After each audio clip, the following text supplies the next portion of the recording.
10 വർഷത്തെ ഭരണത്തിന് ശേഷം LDF മാറി UDF അധികാരത്തിൽ വന്നു.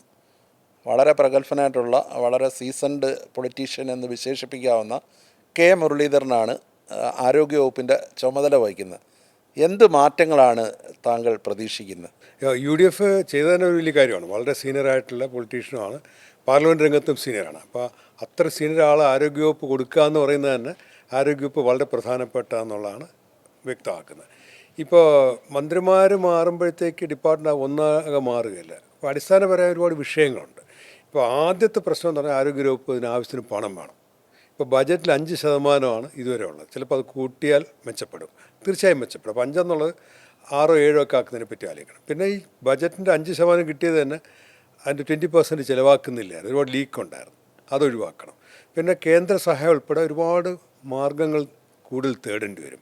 ഇപ്പോൾ ആരോഗ്യരംഗത്ത് ഇല്ലാത്ത പണമാണ്. അതിനിപ്പോൾ നമ്മുടെ ഔട്ട്സൈഡ് ദി ബോക്സ് ചിന്തിക്കേണ്ടി വരും.